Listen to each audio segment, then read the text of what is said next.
Friends,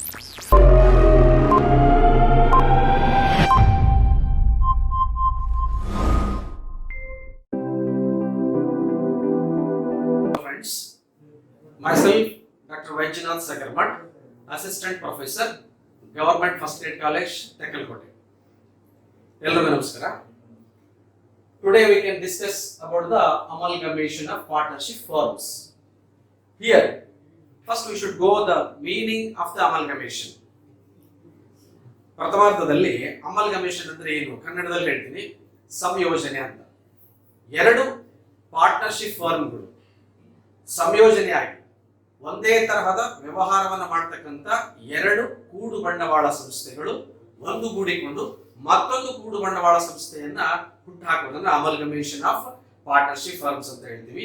it means combination of two or more partnership firms which carry same and similar kind of the business.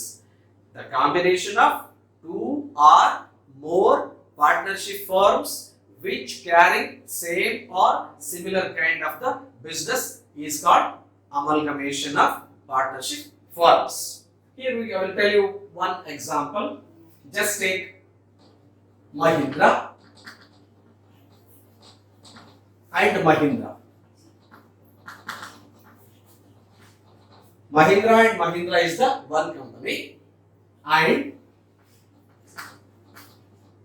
Ratan and Tata, not Ratan Tata, Ratan and Tata. Mahindra and Mahindra, Ratan and Tata. These two companies are producing the commercial vehicles in the market, commercial four-wheeler vehicle in the market. They are agreed to combine these two partnership firms and establishing a new firm called Ratan Mahindra. Ratan Mahindra company. This kind of combination is called amalgamation of partnership firms. These two firms are producing the four-wheeler vehicles, commercial vehicles in the market. So now they are decided to amalgamate each other and form the new firm is called Ratan Mahindra company. ಇಲ್ಲಿ ಎರಡು ಕಂಪನಿಗಳನ್ನು ನಾವು ನೋಡ್ತಾ ಇದ್ದೀವಿ, Mahindra and Mahindra, Ratan and Tata. ಈ ಎರಡು ಕಂಪನಿಗಳು ಕಾರುಗಳನ್ನ ವಾಣಿಜ್ಯ ವ್ಯವಹಾರಕ್ಕೆ ಬೇಕಾಗಿರ್ತಕ್ಕಂಥ ವಾಹನಗಳನ್ನ ಉತ್ಪಾದನೆ ಮಾಡತಕ್ಕಂಥ ಕಂಪನಿಗಳು. ಅವರಿಬ್ರು ಸೇರಿ ಒಂದು ಒಪ್ಪಂದಕ್ಕೆ ಬರ್ತಾರೆ, ನಾವಿಬ್ರು ಸೇರಿ ಒಂದು ಹೊಸ ಕಂಪನಿಯನ್ನು ಹುಟ್ಟು ಹಾಕೋಣ, ರತನ್ ಮಹೀಂದ್ರ ಅಂತಕ್ಕಂಥ ಕಂಪನಿಗಳು. ಇಲ್ಲಿ ಏನಾಗ್ತದೆ, Mahindra and Mahindra Ratans are going to be combined as a Ratan Mahindra and Company. ಈ ಎರಡು ಕಂಪನಿಗಳು ತಮ್ಮ ಹಳೆಯ ಎಕ್ಸಿಸ್ಟೆನ್ಸ್ ಅನ್ನ ಕಳೆದುಕೊಳ್ತವೆ. ಈ ಹಳೆಯ ಎಕ್ಸಿಸ್ಟೆನ್ಸ್ ಅಂತಂದ್ರೆ ಮಹೀಂದ್ರ ಅಂಡ್ ಮಹೀಂದ್ರ ಅನ್ನೋದು ತನ್ನ ಮಹೀಂದ್ರ ಕಂಪನಿ ಅಸ್ತಿತ್ವವನ್ನ ಮತ್ತು ರತನ್ ಅಂಡ್ ಟಾಟಾ ಅಂತಕ್ಕಂಥದ್ದು ತನ್ನ ಅಸ್ತಿತ್ವವನ್ನು ಕಳೆದುಕೊಂಡು ರತನ್ ಮಹೀಂದ್ರ ಕಂಪನಿಯಾಗಿ ಹೊಸ ಕಂಪನಿಯಾಗಿ ಹೊರಹೊಮ್ಮುತ್ತದೆ. ಇದನ್ನ ಅಮಲ್ಗಮೇಷನ್ ಆಫ್ ಫಾರ್ಮ್ಸ್ ಅಂತ ಹೇಳಿ ಕರಿತೀವಿ. ಈ ಅಮಲ್ಗಮೇಷನ್ ಅನ್ನು ಯಾಕೆ ಮಾಡ್ತಾರೆ? Why these two companies are going to be combined for the new firm called Ratan Mahindra? Just I will tell you the objectives of the amalgamation.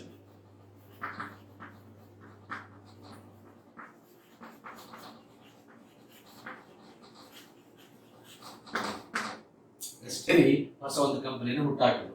ಕಾರಣ ಏನಿರಬಹುದು, ಅವರ ಒಂದು ಉದ್ದೇಶಗಳು ಏನಿರಬಹುದು, what are the objectives to form a new company?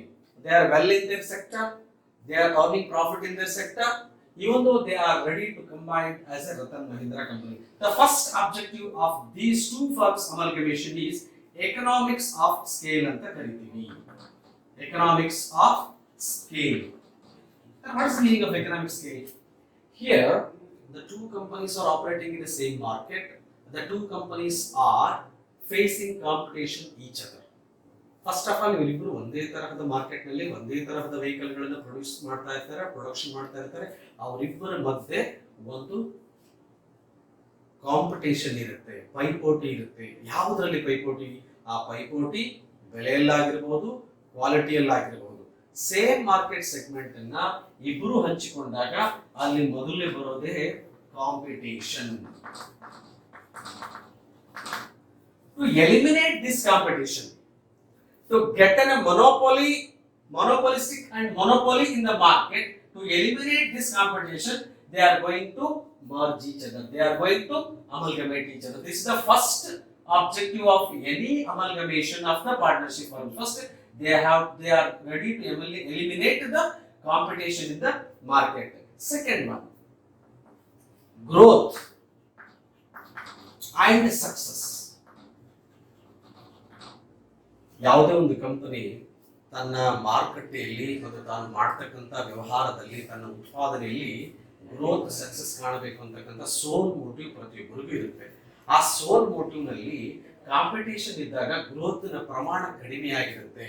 ಹಾಗಾಗಿ ಇಬ್ರು growth ಆಗಬೇಕಾದ್ರೆ most important is to grow each other, grow with an big motive. So they are amalgamated as an Ratan. The another one objective of the amalgamation of firm is combining the capital and skill. The synergy effect ಅಂತ ಹೇಳ್ತೀವಿ. ಗೊತ್ತಿರಬಹುದು 2 + 2 is 4 ಅಂತ. If the synergy effect ಇದ್ರೆ 2 + 2 is anything ಆಗೋದಕ್ಕೆ chances ಇರುತ್ತೆ. ಹಾಗಾಗಿ ಈ ಇಬ್ಬರು ನಾನು ಹೇಳಿದಲ್ಲ ರತನ್ ಅಂಡ್ ಮಹೀಂದ್ರಾದವರು ಏನ್ ಮಾಡ್ತಾರೆ, ತಮ್ಮ ಕ್ಯಾಪಿಟಲ್ ಅನ್ನ ಮತ್ತು ತಮ್ಮ ಸ್ಕಿಲ್ಸ್ ಅನ್ನ ಕಂಬೈನ್ ಮಾಡಿಕೊಂಡು ಎಫಿಷಿಯನ್ಸಿಯಲ್ಲಿ ಸಿನರ್ಜಿ ಎಫೆಕ್ಟ್ ಅನ್ನು ತಂದುಕೊಳ್ತಾರೆ, ಪ್ರಾಫಿಟಬಿಲಿಟಿನಲ್ಲಿ ಸಿನರ್ಜಿ ಎಫೆಕ್ಟ್ ಅನ್ನ ತಂದುಕೊಳ್ತಾರೆ. This is the third objective of the amalgamation of partnership firms. These are the foremost important objective of amalgamation of the partnership firm. Then the matter come to the accounting treatment in the amalgamation of the accounting treatment ಅಂದ ತಕ್ಷಣ ನಮಗೆ ಈ partnership firms ಅಲ್ಲಿ ಕಾಣ್ತಕ್ಕಂಥದ್ದು balance sheets ನ items first ಯೋಚನೆ ಮಾಡಬೇಕು. Balance sheet items. Commonly what we see in the balance sheet, liabilities and assets. The various liabilities and various assets we will see in the balance sheet. First I will tell you the reserves and surplus.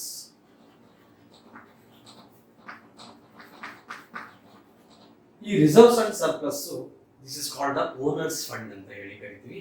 Accumulated profit.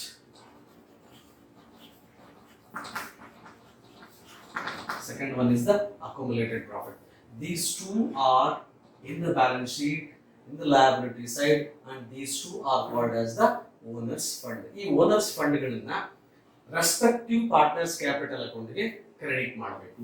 First one accounting treatment ನಲ್ಲಿ ಬರ್ತಕ್ಕಂಥ reserve fund and accumulated profit ಗಳನ್ನ ಏನ್ ಮಾಡಬೇಕು ಅಂತ ಹೇಳಿದ್ರೆ credit to the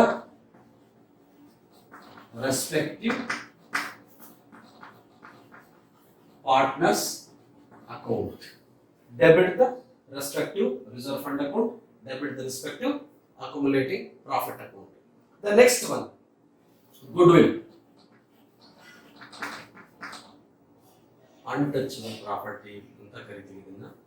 unseen ಕಾಣೋದಿಲ್ಲ ಇದು, but ಇದು ಬ್ಯಾಲೆನ್ಸ್ ಶೀಟ್ ನಲ್ಲಿ ಇರ್ತದೆ. I am not going to say what is goodwill, why it is created, all things. I will tell you the goodwill. Goodwill also credit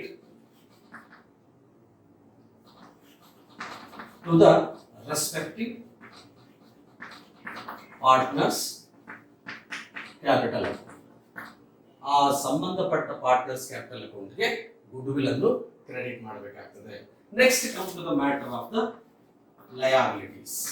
creditors, bank overdraft, bank loan, ಇವೆಲ್ಲ ಸಾಮಾನ್ಯವಾಗಿ ಬರ್ತಕ್ಕಂಥ ಕಾಂಟಿಜೆಂಟ್ liability ಬರುತ್ತೆ. ಈ partners ಏನಾದ್ರೂ ತೆಗೆದುಕೊಂಡು ಹೋದ್ರು ಒಂದು ಲಯಬಿಲಿಟಿನ, A B ಅಥವಾ ನಾನು ಹೇಳಿದಲ್ಲ ರತನ್ ಅಂಡ್ ಮಹೀಂದ್ರ ಕಂಪನಿ, ಅಲ್ಲಿ ಯಾರೋ ಒಬ್ಬ ರತನ್ ಅಂತಕ್ಕಂಥ ಪಾರ್ಟ್ನರ್, ರತನ್ ಟಾಟಾ ಪಾರ್ಟ್ನರ್ಸ್ ಏನ್ ಮಾಡಿದ್ರು, ಲಯಬಿಲಿಟೀಸ್ ನಾವು ಕಟ್ತೀವಿ ಅಂತ ಹೇಳಿ ತಗೊಂಡು ಹೋದ್ರು. The liabilities taken over by the partner, it should be credited to the partner's capital account.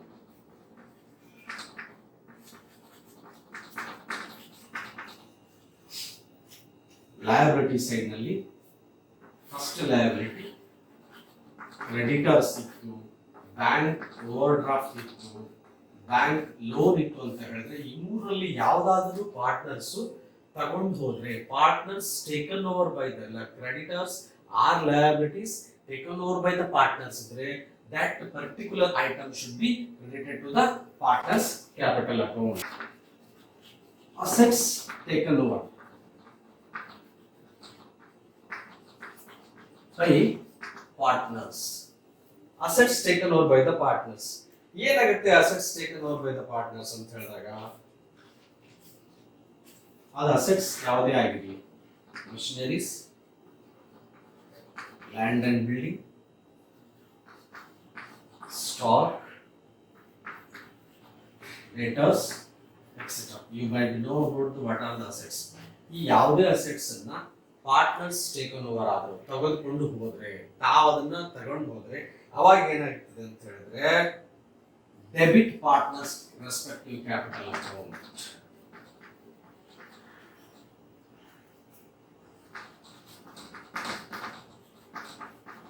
ಆ ಸಂಬಂಧಪಟ್ಟ ಪಾರ್ಟ್ನರ್ಸ್ ಕ್ಯಾಪಿಟಲ್ ಅಕೌಂಟ್ ಏನ್ ಮಾಡ್ಬೇಕು, ನಾವು ಡೆಬಿಟ್ ಮಾಡಬೇಕಾಗುತ್ತೆ. Any asset taken over by the partner here, ಯಾವುದೇ ಆಸ್ತಿಯನ್ನ ತೆಗೆದುಕೊಂಡು ಹೋಗಿರ್ಬೋದು ಅವರು, ಅವರ ಪಾರ್ಟ್ನರ್ಶಿಪ್ಪಿನ ಕ್ಯಾಪಿಟಲ್ ಅಕೌಂಟ್ಗೆ ಅದನ್ನ ಡೆಬಿಟ್ ಮಾಡಬೇಕಾಗುತ್ತೆ.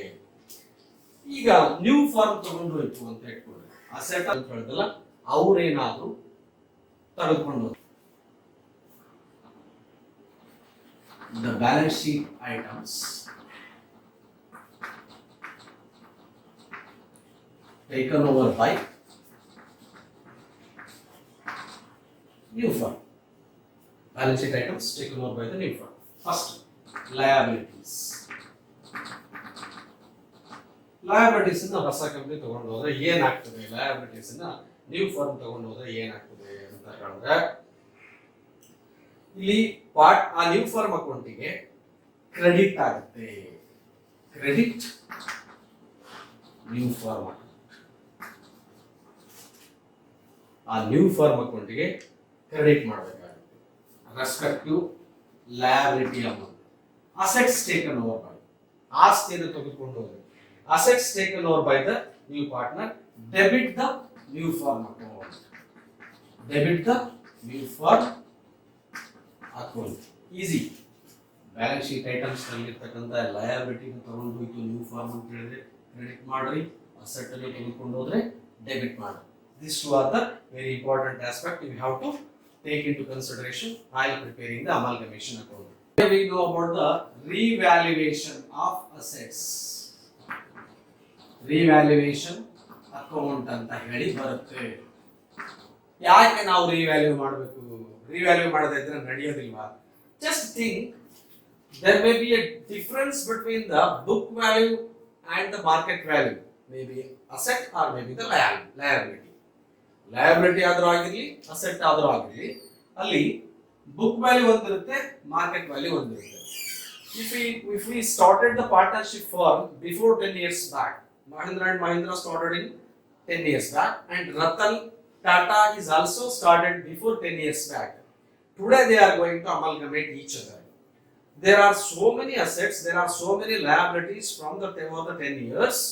There may be a chances of decrease or increase in the value of the assets. For to find out the what are the decreases and what are the increasing value of the assets, they have to prepare the revaluation account. The name itself says revalue the asset and liabilities. Then what is the accounting treatment if any increases or any decreases in the revalue of the assets and liabilities? So just take the context here. Increase in the value of the asset.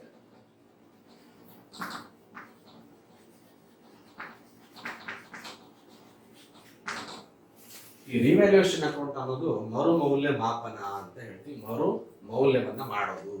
ಇಲ್ಲಿ ಸುಮಾರು ವರ್ಷಗಳ ಹಿಂದೆ ಕಂಪನಿಗಳು ಪ್ರಾರಂಭ ಆಗಿರ್ತವೆ, 10 ವರ್ಷ 12 ವರ್ಷಗಳಲ್ಲ, ಅದೇ ತರ ಪ್ರಾರಂಭ ಆಗಿರ್ತವೆ. ಆದರೆ ಇವತ್ತಿನ ನಿರ್ಧಾರಿತ ದಿನಾಂಕಕ್ಕೆ ಅಲ್ಲಿರುವ ಆಸ್ತಿಗಳ ಮೌಲ್ಯ ಹೆಚ್ಚು ಆಗಿರಬಹುದು, ಕಡಿಮೆನೂ ಆಗಿರಬಹುದು. ಕಡಿಮೆ ಯಾಕಾಗ್ತದೆ ಡ್ಯೂ ಟು ದ ಡಿಪ್ರಿಸಿಯೇಷನ್, ಹೆಚ್ಚಿಗೆ ಯಾಕಾಗ್ತದೆ appreciation.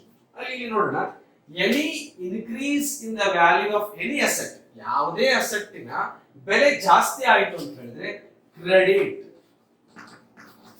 To the revaluation account.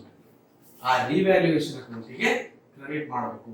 ಇದು ಸಾಮಾನ್ಯವಾಗಿರ್ತಕ್ಕಂಥ ಅಕೌಂಟ್. ನೀವೆಲ್ಲ ಕ್ಯಾಶ್ ಬುಕ್ ಬರೀತೀರಾ, ಕ್ಯಾಪಿಟಲ್ ಅಕೌಂಟ್ ಬರೀತೀರಾ, ಪರ್ಚೇಸ್ ಅಕೌಂಟ್ ಬರೀತೀರಾ, ಸೇಲ್ ಅಕೌಂಟ್ ಬರೀತೀರಾ, ಅದೇ ತರ ರಿವ್ಯಾಲ್ಯೂಯೇಷನ್ ಅಕೌಂಟ್ ಇರುತ್ತೆ. particulars amount debit and credit, same as usual. So if any value of the asset increased in terms of the increase, we have to take it, consider the credit to the revalue account. What is the amount to be credited here? The extent of the increment of the amount should be credited only. ಎಷ್ಟು ಮೌಲ್ಯ ಜಾಸ್ತಿ ಆಗಿರುತ್ತೋ ಅಷ್ಟನ್ನ ಮಾತ್ರ ನಾವು credit ಮಾಡಬೇಕು. ಇಲ್ಲಿಗೆ revaluation ಅಕೌಂಟ್ಗೆ. ಯಾವ ಸಂದರ್ಭದಲ್ಲಿ? Increase in the value of the asset. In case decrease ಆಯಿತು ಅಂತ ಇಟ್ಕೊಳ್ಳಿ, decrease in the value of the asset, same reverse, credit ಇತ್ತು, ಇನ್ಕ್ರೀಸ್ ಆಯಿತು, same as debited to the revaluation account.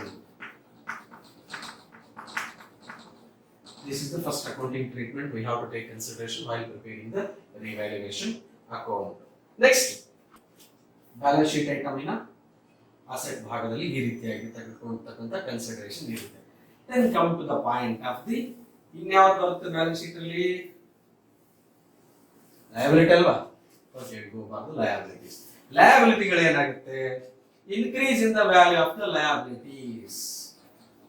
Increase in the value of liabilities. ಏನ್ ಮಾಡಬಹುದು? Increase in the value of the liabilities. ಸಾಲ 10,000 ಇತ್ತು, interest, ಬಡ್ಡಿ, ಅದಕ್ಕೆ ಚಕ್ರ ಬಡ್ಡಿ ಎಲ್ಲ ಸೇರಿ ಜಾಸ್ತಿ ಆಯಿತು. ಬ್ಯಾಲೆನ್ಸ್ ಶೀಟ್ ಅಲ್ಲಿ ಎಷ್ಟಿದೆ, ಅಡ್ಜಸ್ಟ್ಮೆಂಟ್ ಅಲ್ಲಿ ಎಷ್ಟು ಜಾಸ್ತಿ ಆಗಿದೆ ಅಂತ ಕೊಟ್ಟಿದ್ದಾನೆ. The difference should be taken into consideration. The difference should be taken into consideration. Debit to the revaluation account.